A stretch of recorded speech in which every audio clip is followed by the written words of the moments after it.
Hamid official. Hamid official. Баршаға сәлем достар. Бұл әлемдік танымал жұлдыздар туралы қызықты ақпараттар беретін Hamid Official YouTube арнасы. Бүгін сіздерге бокстан әлем чемпионы болған, жартылай орта салмақта өнер көрсеткен филиппиндік боксшы Мэнни Пакьяо туралы ең қызықты ақпараттарды ұсынатын боламыз. Әзірге каналымызға жазылып, лайк басып, сіздер үшін дайындалған қазақша ақпараттарымызға қолдау көрсете кетіңіздер. Ал жарнама туралы экранда көрсетілген электронды почтаға немесе Telegram нөмірге жазсаңыздар болады. Эммануэль Дапидран Пакьяо 1978 жылы Филиппин елінің Кибаве ауданында өмірге келген. Ол кедей тұратын көп балалы жанұяда ершетеді. Оның анасы Пакьяоны діни қызметкер болғанын қалайды. Алайда баласы боксқа бет бұрады. Сол уақытта Тайсонның бірнеше нокауттарын көрген жігіт боксқа қызығушылық танытып өзінше жаттыға бастайды. Алғашында оның туысқан ағасы үйдегі спорт залда жаттықтырады, кейіннен көшеде өзі жаттығып жүріп, сабағына үнемі кешігіп баратын болады. Мэнни 13 жасқа толғанда оның әкесі отбасынан кетіп қалады. Сол уақыттан бастап Пакьяо көшеде нан сатып, су сатып күн көреді.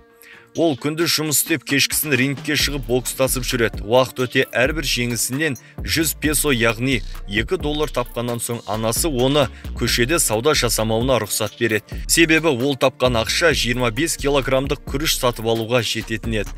Сол уақытта Мэнни алғаш рет көкірегіне бокс қолғабының татуировкасын салдырады. Алайда бұл тату әлі күнге дейін өзіне ұнамайды. 15 жасында Пакьяо оңтүстік Филиппиндегі ең жас боксшы ретінде таныла бастайды. Сол сәтте өзінің спорттық мансабын құру үшін Манила қаласына кетіп қалады. Манилаға барған соң анасына қоңырау шалып боксшы болатынын айтып жағдай түсіндіреді. Мэнни үлкен қалаға келіп, свалкада металл кесіп күн көреді. Ал кешкісін спортзалда жаттығу жасап, сол жерде қонып жүреді. 2 жылдан кейін дәл осы спортзалды сатып алып, өзінің жеке мектебін ашады. Жас боксшыны Филиппиннің бокс федерациясы байқамайынша, ол спортзалда тұра береді. Ал рингте жақсы өнер көрсеткеннен соң үкімет оған қолдау білдіріп, тұратын жермен ішіп жеуіне көмектеседі. Пакьяо әуесқой бокс турнирлерінде 60 кездесу өткізіп, оның 56-сын жеңіспен аяқтаған. 1995 жылы ең төменгі салмақ дәрежесінде кәсіпқой бокстан рингке шығып, 11 кездесу өткізеді. 1996 жылы рингке қайта көтеріліп, әуесқой бокста алғаш рет жеңіліс табады. Бұл жеңіліске қарамастан 1997 жылы бокс федерациясының арнайы титулын жеңіп алады. 1998 жылы 19 жасында төменгі салмақ бойынша WBC титулын жеңіп алса, 1999 жылы WBC International титулын қолға кіртеді және 5 рет осы титулды лайықты түрде қорғап қалады. Сол жылы боксшы Джинка Джамора есімді аруға үйленеді. Уақыт өте олардың алғашқы ұл перзенттері өмірге келеді. 2001 жылы боксшы Америкаға кетіп спорттағы мансабын жалғастырғысы келеді. Алайда филиппиндік боксшыға ешкім жаттықтырушы болғысы келмейді. Одан бас тартады. Сол кезде Пакьяоға Фредди Рочер есімді жаттықтырушы қолдау көрсетіп, өз қарамағына алады. Фреддидің арқасында боксшы екінші жеңіл салмақта жұдырықтасып, IBF титулы бойынша чемпион атанады. 2003 жылдың наурыз айында қазақстандық Серікжан Ешмағамбетовпен жұдырықтасып, бірінші раундта нокаутқа түсіреді. Алайда Серікжан орнынан атып тұрып қайта бокстасады. 4-ші раундта қазақстандық боксшы Пакьяоға ауыр соққылар беріп құлатып тастайды. Дегенмен Пакьяо тез орнынан тұрып 5-ші раундта Серікжанды тағы құлатады. Рефери боксты тоқтатып жеңісті Пакьяоға береді. Сол жылы мексикандық Марк Антонио Баррераны жеңіп тастап, жартылай орта салмақта ринг белбеуінің иегері атанады. Осы жеңістен соң Филиппин халқы Пакьяоға жанкүйерлік етіп қолдау көрсете бастайды. 2004 жылы Хуан Мануэль Маркеспен бокстасып тең түссе, тайландтық Биранг есімді боксшыны мерзімнен ерте жеңіп тастайды. 2005 жылы орта салмаққа ауысып, Эрик Моралес есімді боксшымен рингке шығады. 5-ші раундта қарсыласының соққысынан Пакьяоның сол көзінің үсті жарақат алады. Боксшы қайта жұдырықтасқанымен төрешілердің шешімі бойынша жеңіліске ұшырайды. Алайда 1 жылдан соң Эктор Веласкеспен бокстасып, мерзімнен бұрын жеңіп, IBF титулы бойынша орта салмақта жеңімпаз атанады. 2006 жылы Эрик Моралеспен реванш өткізіп, бұл жолы нокаутқа жібереді. Сол жылы боксшы Оскар Лариосты төрешілердің шешімімен жеңсе, Эрик Моралеспен 3-ші рет бокстасып, тағы да қарсыласына ауыр соққылар беріп отырғызып тастайды. 2007 жылы WBC титулын қорғап қалған боксшы орта мектепті бітірген туралы диплом алады. Сол жылы Филиппин либералды партиясының өкілі ретінде сайлауға қатысады. Сайлауда жеңіске жетпесе де Филиппиндегі даму академиясына оқуға түседі. 2008 жылы Мэнни Пакьяо орта салмақта WBC титулының егері және жартылай орта салмақта The Ring титулының уақытша егері атанады.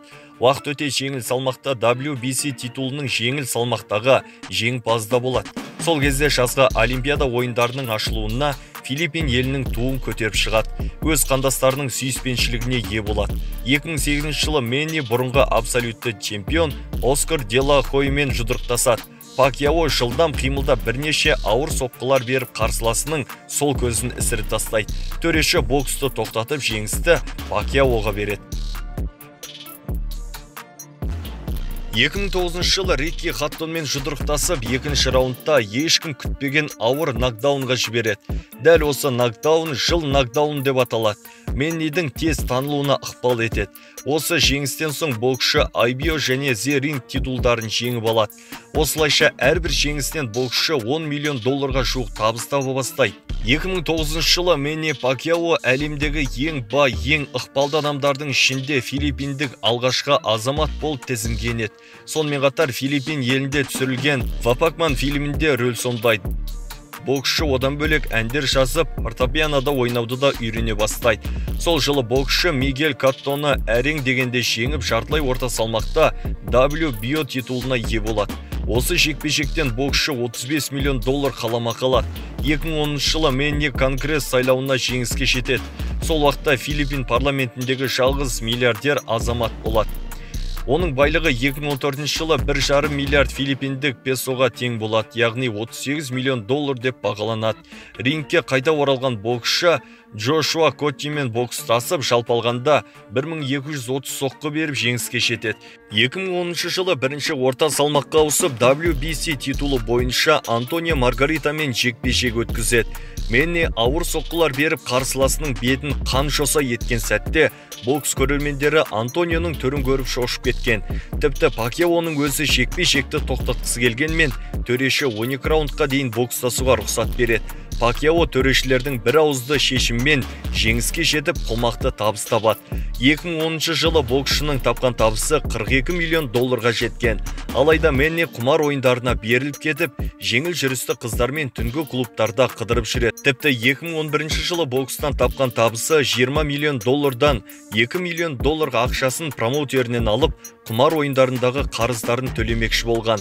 Бұл жағдай отбасына да әсер етіп, 2011 жылы әйелі ажырасуға арыз береді. Сол сәттен бастап Пакьяо түнгі клубтар мен казинодағы акцияларын сатып, толықтай дінге бет бұрады.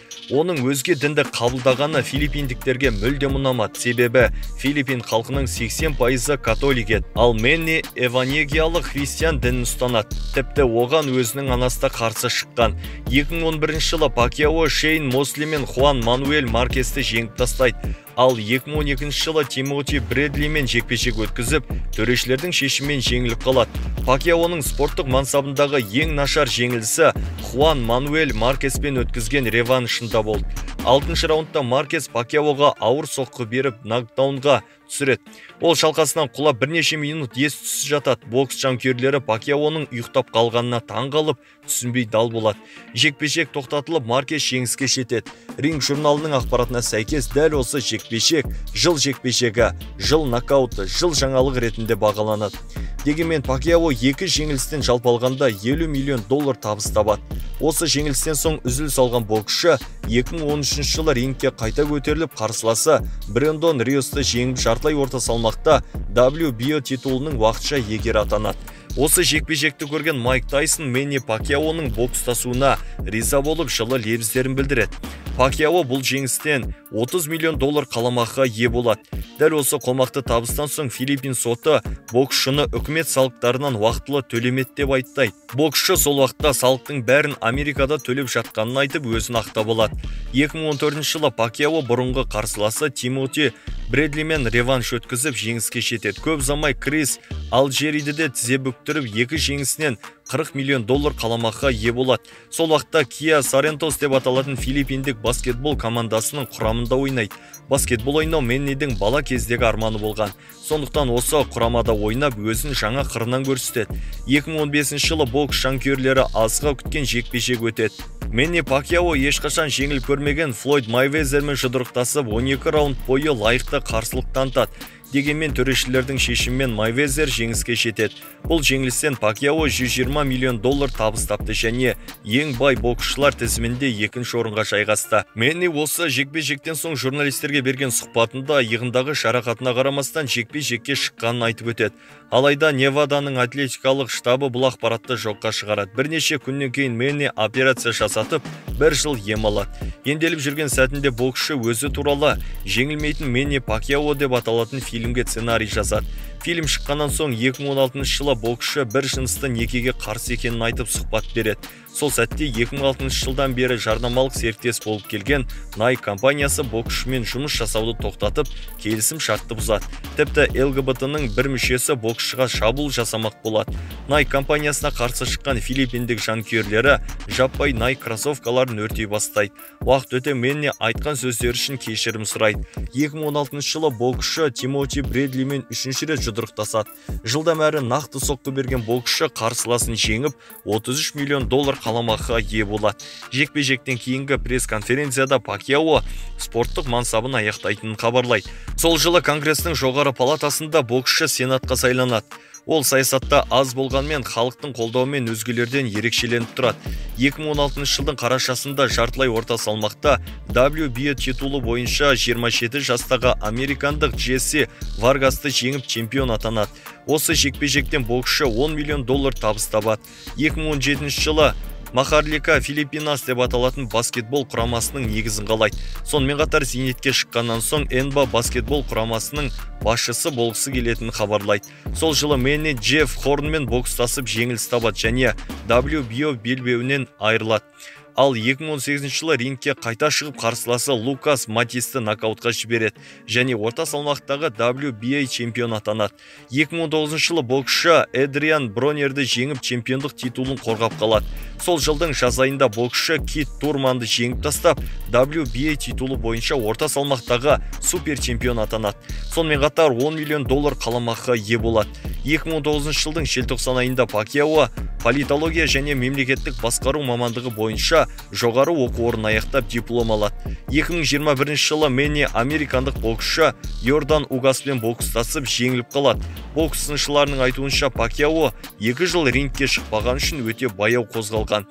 Алайда 12 раунд ішінде қарсыласына 815 соққы беріп үлгерген.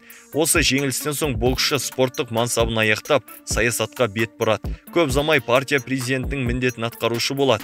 Мэнни Пакьяо 2022 жылы Филиппин елінің президенттігіне кандидат ретінде өзін ұсынуды жоспарлауда. Пакьяо спорттық мансабында $1 миллиард астам табыс тапқан, ал қазіргі байлығы $220 миллион құрайды.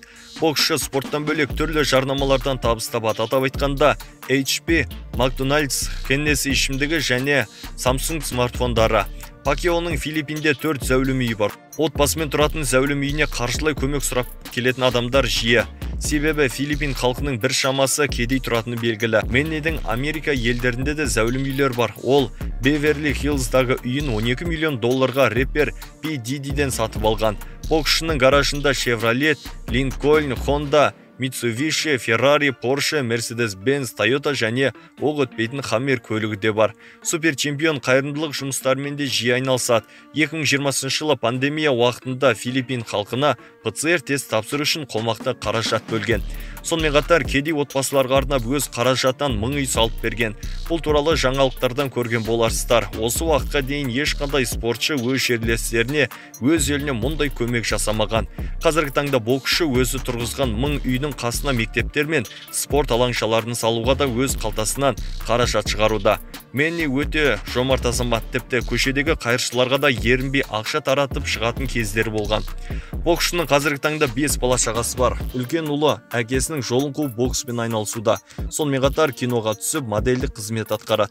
Екінші ұлы Майкл Реб орындаса, қызы YouTube'та блогерлік жұмыстармен айналысады. Мэнни Пакьяо спорттық мансабында 8 салмақта чемпион атанған жалғыз боксшы. Өзінің іскерлік қабілетімен де саясат сахнасында қызмет етуде. Кейбір ақпараттар бойынша Мэнни Пакьяо жерлесіміз Геннадий Головкинмен жұдырықтасуы мүмкін деген болжамдар бар. Алайда бұл екі жақты келісімге байланысты.